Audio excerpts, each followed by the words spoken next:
This is our first podcast of 2026, and I want to welcome all of our listeners and viewers. To tell you today, we have a wonderful guest, Daniel Pink, with us.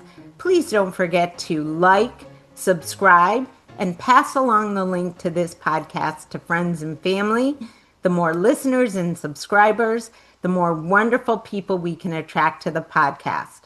If you haven't seen my message of gratitude or my summary highlights from last year, please take a look. And now I want to introduce you to Daniel Pink. Daniel is the author of 7 best-selling nonfiction books on a range of topics from human motivation to the science of timing to even a graphic novel career guide. His books include New York Times bestsellers like The Power of Regret, A Whole New Mind, and When, and some of my favorites, Drive and To Sell is Human. His deeply researched works have been translated into dozens of languages and have sold more than 5 million copies around the world. Over the years, he's also hosted a National Geographic television series, given one of the 20 most popular TED Talks, worked as a columnist for the Sunday Telegraph and the Washington Post, and something I didn't know, served as chief speechwriter to Vice President Al Gore back in the day. He lives in Washington, D.C. with his family. Is that still true? Do you live in Washington, D.C.? If you call that living, I live in Washington, D.C., yes. And welcome, Daniel, to Dauntless Leadership. Thank you, thank you, thank you for having me. It's good to be with you. Well, thank you for joining me. I am both honored and a little humbled by the fact that you decided to join me. We have so much to talk about. And one of the things we were talking about before we officially began the podcast is who are our listeners? And you saw from the video that I sent you that there are a lot of college students. This started out as kind of an addendum to a class I taught. A lot of recent grads, many of whom are struggling in the job market now, and then middle managers and even C-suite managers who are looking to up their leadership game, who are interested in making a pivot or just want to hear advice from the best. And frankly, I consider you one of the best. Well, thank you. So let's get into it. The first question I always ask our guests, because the podcast is called Dauntless Leadership, is what does dauntless mean to you? To me, dauntless means not letting short-term setbacks derail you from a long-term goal. Life is full of obstacles. In some ways, that is the human condition. We are human beings in search of something, human beings pursuing goals or dreams or aspirations, and inevitably there are going to be obstacles in the way. And to be dauntless is to figure out ways to push aside those obstacles, leap over those obstacles, use those obstacles as springboards, etc. One of the quotes that I liked that you said, it was something about the most successful people make spectacular mistakes. Yeah, a lot of times. Yeah. I think that's part of what you're saying. The definition of dauntless is don't be afraid to make mistakes and don't let them stop you from continuing on. Right. I mean, you should. I mean, there's some kind of mistakes you shouldn't make. You shouldn't. It's not great to make stupid mistakes, but if you make mistakes if you make mistakes because you're trying something new, because you're running a small experiment, that's how we learn. That's how we grow. That's how we move forward. Well, I would say that I've made my share of mistakes, hopefully not too many stupid ones, but in a quest to always be learning and to always be trying new things, including this, by the way, having a podcast. You do make mistakes. You used to have a podcast and you've kind of pivoted to short form videos. I'd love to hear about your experience with that and how are the videos going today? I really look forward to receiving mine. Well, thanks. Thanks. I mean, I do think that a lot of the way that we convey ideas and stories has moved toward video, different kinds of videos, both long form video and short form video. And so it's become an incredibly important medium. YouTube itself has become an incredibly important force in the life of many, many people on this planet. And so as someone whose job it is to uh, convey ideas, make arguments, provide advice, tell few stories. You have to respect that medium and try to understand how it operates. And I read articles, speaking of reading, in the New York Times Magazine this weekend, and it talked about how many students are getting to college and are really not used to reading. They can't read assignments for school. They are used to watching. Do you think that's a risk? And how do we Yes, help? Yes. I do. I mean, I don't, again, short form video or video in general is a powerful way to communicate. It's not the only way to communicate. And there is value in reading because it requires sustained attention. It requires you to reckon with things. It requires you can't fast forward it and you can't turn it on in the background. And so it requires a level of processing and concentration that is essential for uh, achieving many things and also just being a conscious person with functional cognition. It is. I find some of those data that have come out that students haven't had the experience of reading an entire book actually kind of alarming. Mhm. And so it's very possible. It doesn't strike me as a too much of a stretch to say, hey, we can learn from reading books and we can learn from watching video. But how do we help? So I have some grandchildren now. My kids, thank goodness, have grown up reading, which is great. But my youngest definitely gravitates towards these short podcast videos. How do we help kids learn how to do both, navigate between the actual reading of a book and also the video? Because the video's not going away. Short form's only getting shorter. Right, right, right. Attention spans are never going to get longer again, I don't think. Um, I think it's a few things, and I think we're seeing a movement in that direction right now. With a movement toward in schools, for instance, toward having schools be phone free. Mhm. I think that's generally a positive move, and it offers a way for students to have sustained attention over time. And so, it's like a lot of things in life. You have to pick the things that are the right thing to do at the right time and in the right place. And in many cases, watching video is a perfectly acceptable thing to do in certain times and certain places. In other times and places, reading a book is a better thing to do. So we just have to learn how to deploy our attention and our resources in a way that where the right we're doing the right task for the right moment. I I agree, and I think it's going to be incredibly challenging to help kids do both, given how easy it is to just absorb video. Yeah, I agree. Um, I agree. I agree. And again, human beings by their very nature, our brains by their very nature are call them lazy or efficient. Pick one of those two, somewhere in between.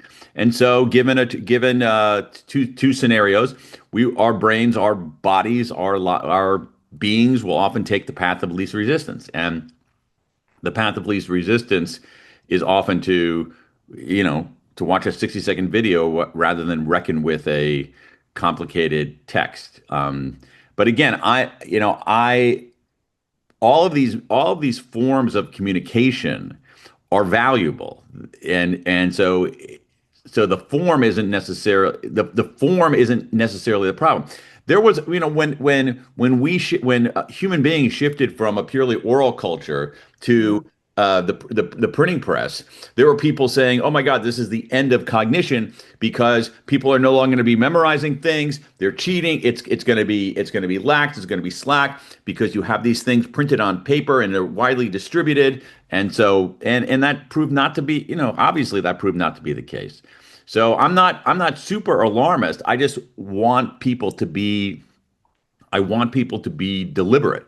I mean, the same thing is true on the production side, not only on the consumption side. On the production side, students should learn how to write Yeah, because writing is not only the end product, but writing is the thinking. process of thinking and figuring stuff out and wrestling with the language. And if you outsource that to the large language models, then I'm very convinced that thinking will atrophy. In some ways, I think that's perhaps an even greater danger. Right about here is where our listeners could be hearing your sponsorship message.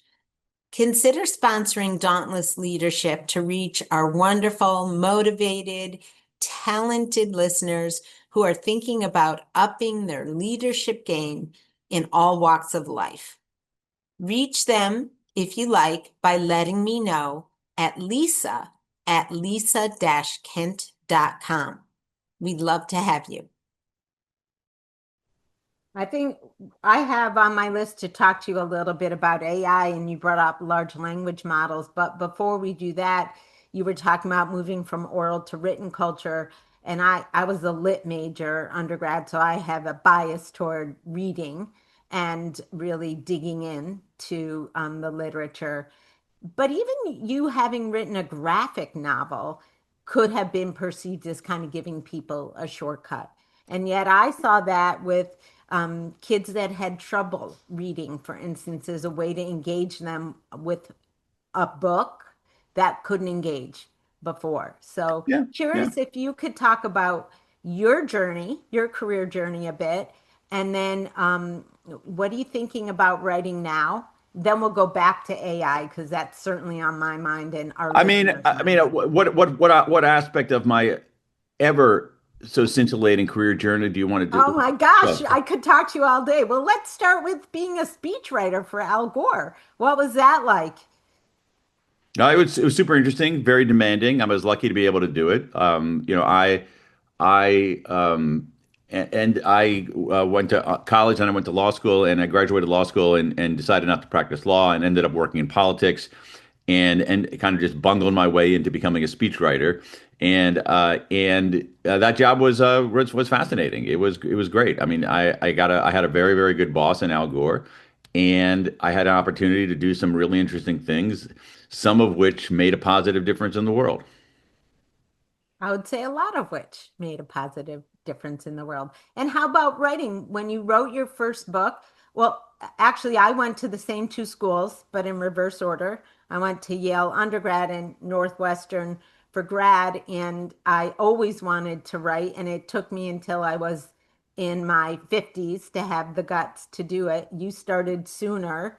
Mhm. What inspired you and how did you get there?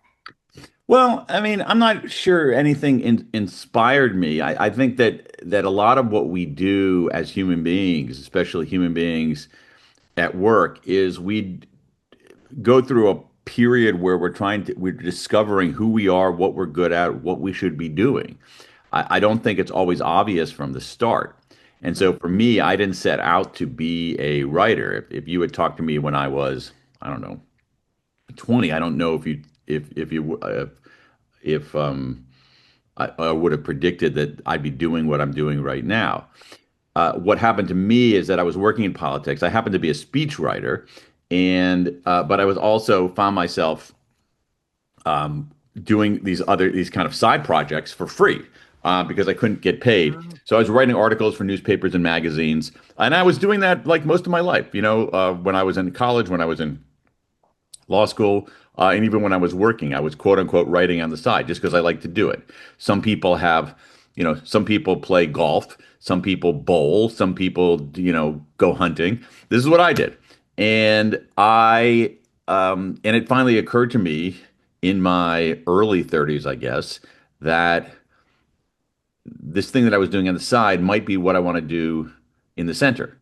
And so that's how I came to it. It's sort of slow and iterative, and not asking myself stupid questions like what's my passion, but actually just looking at what I did, and what I did was right, and that's at some level I just had to discover who I am as a person.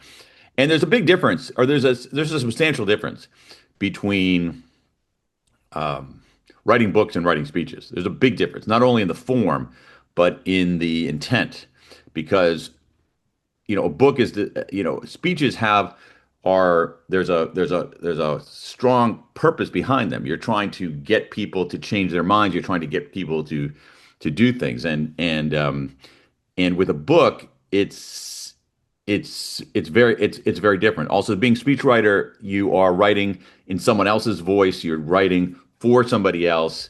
You're trying to channel them as much as you can.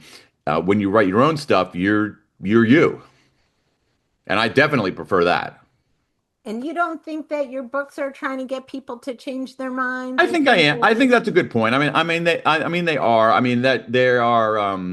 They're serving a different purpose in that they will. Most speeches are forgotten once they're delivered, and books, as you can see from behind me, books sit on shelves, Yeah. and they endure for longer. They also take a much larger bite.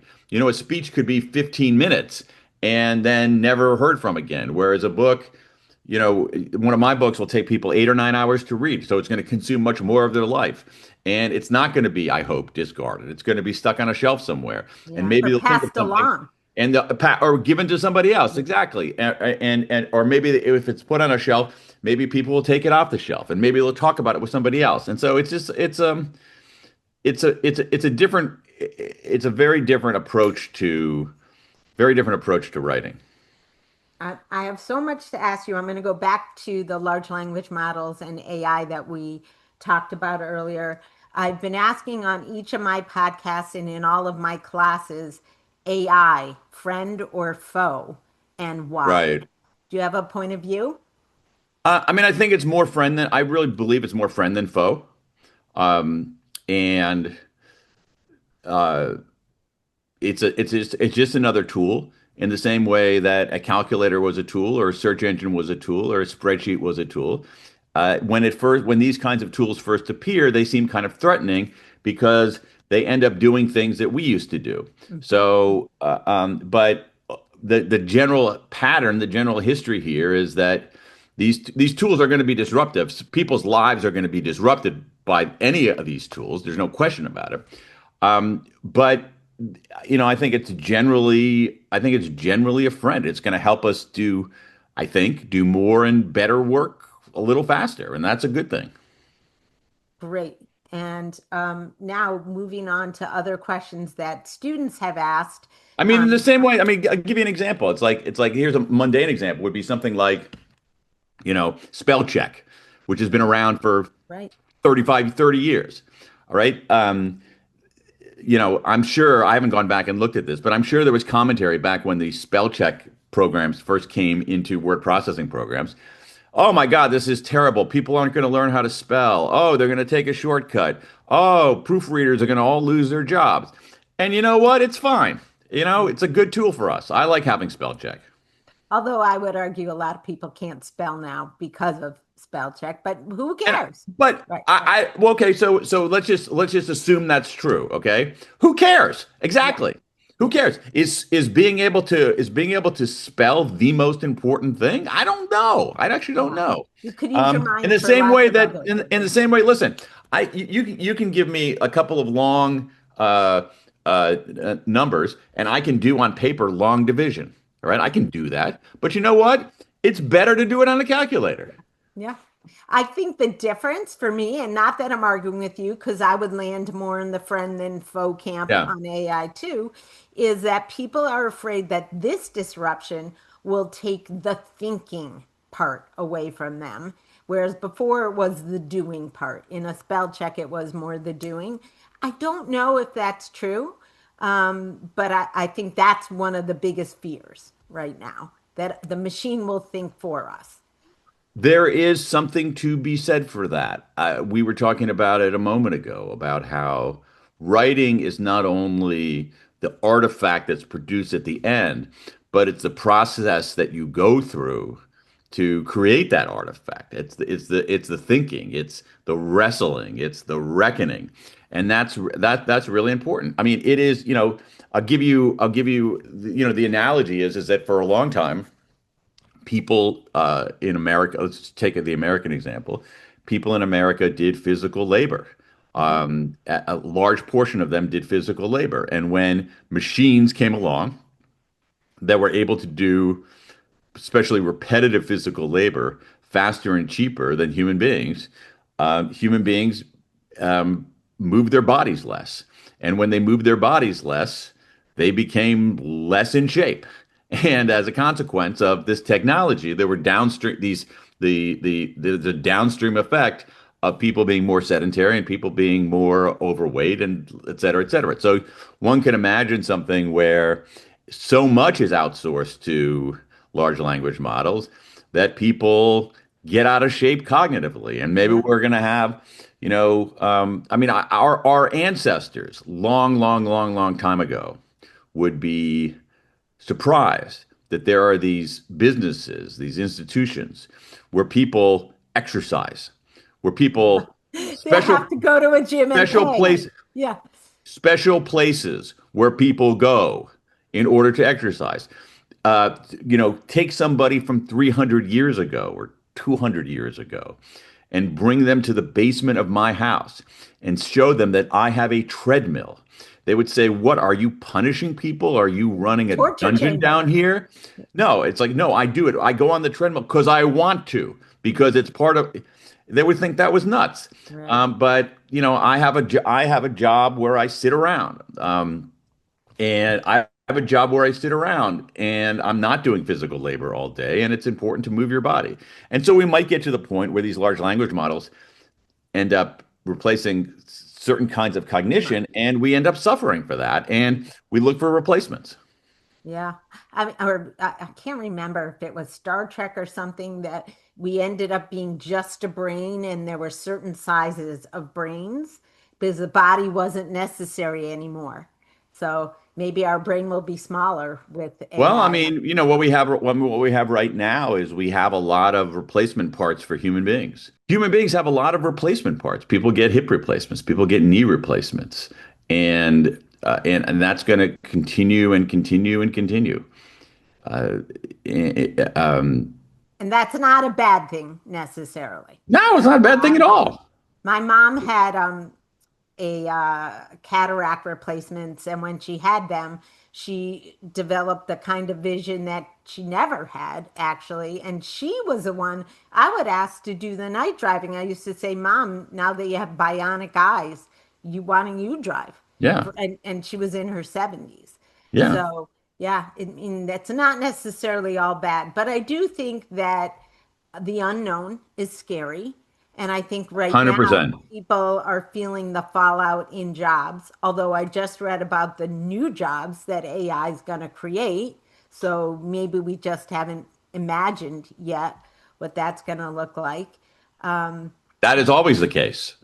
I mean, we if you look, I don't know the numbers here, but my hunch would be that if you were to take a representative sample of job openings today and compare them to 50 years ago, many of the job openings today would be describing jobs that didn't exist, using vocabulary that didn't exist. They would be unimaginable to people 50 years ago. And so chances are that 50 years from now, when we look at job titles or job descriptions, if we could get a glimpse of the future 50 years from now and see the job listings, whatever those are, they would be describing a world that we didn't quite understand, you know?